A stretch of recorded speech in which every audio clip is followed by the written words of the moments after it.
لبيك اللهم لبيك لبيك لا شريك لك لبيك إن الحمد والنعمة لك والملك لا شريك لك. بسم اللہ الرحمن الرحیم۔ السلام علیکم ورحمۃ اللہ وبرکاتہ۔ سال کے بہترین دن، یہ 10 دن اتنے خاص کیوں ہیں؟ قرآن مجید میں ذی الحجہ کے پہلے 10 دنوں کی قسم کا ذکر ان کی اہمیت کی دلیل ہے۔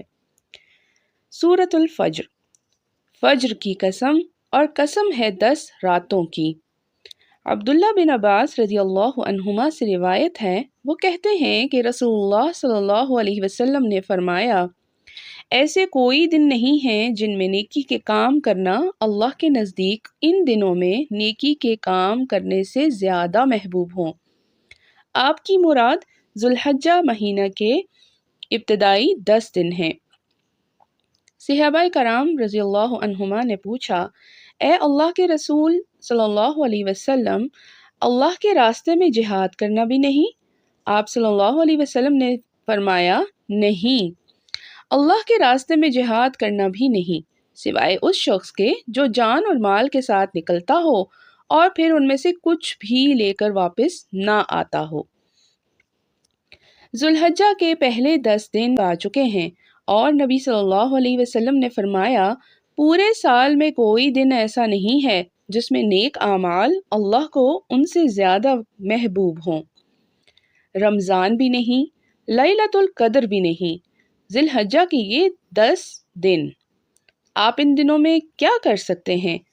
دعا، صدقہ، روزہ، ذکر، قرآن مجید کی تلاوت، نرمی سے مسکرا کر گفتگو، خوش خلقی اور اچھا اخلاق۔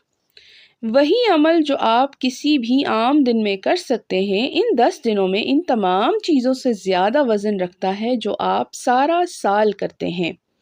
ان 10 دنوں کا فائدہ اٹھانے کے لیے آپ کا حج پر ہونا ضروری نہیں ہے، آپ کو صرف اخلاص کے عمل کرنا ہوں گے جہاں کہیں بھی آپ ہوں۔ تو آئیے ان بہترین 10 دنوں کے لیے بہترین کام کریں۔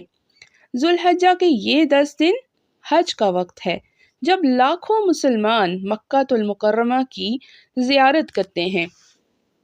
حج کے تقریباً تمام مناسک ہمیں حضرت ابراہیم علیہ السلام کی یاد دلاتے ہیں، ان کا اللہ پر بھروسہ، ان کی قربانیاں اور وہ میراث جو انہوں نے ہر توحید پرست انسان کے لیے چھوڑی ہے، جو قیامت تک انسانیت کو ان کی اللہ سے محبت کی یاد دلاتی رہے گی۔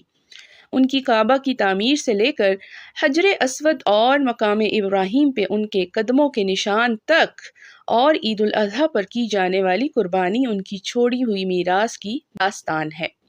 ان کی کعبہ کی تعمیر سے لے کر حجر اسود اور مقام ابراہیم پر ان کے قدموں کے نشان تک، اور عید الاضحیٰ پر کی جانے والی قربانی ان کی چھوڑی ہوئی میراث کی داستان ہے۔ ہم ہر ذی الحجہ کو ابراہیم علیہ السلام، ان کی اہلیہ بی بی ہاجرہ اور ان کے بیٹے اسماعیل علیہ السلام کو یاد کرتے ہیں۔ اگر آپ حج پر نہیں جا رہے ہیں تو بھی یہ 10 دن آپ کے لیے اللہ کے قرب حاصل کرنے کا موقع ہیں۔ ابراہیم علیہ السلام کی میراث کو دریافت کرنے کے لیے ہم آپ کو اپنی کہانی کی پہلی ایڈونچر سیریز میں مدعو کرتے ہیں اور خوش آمدید کہتے ہیں۔ اللہ اکبر اللہ اکبر اللہ اکبر لا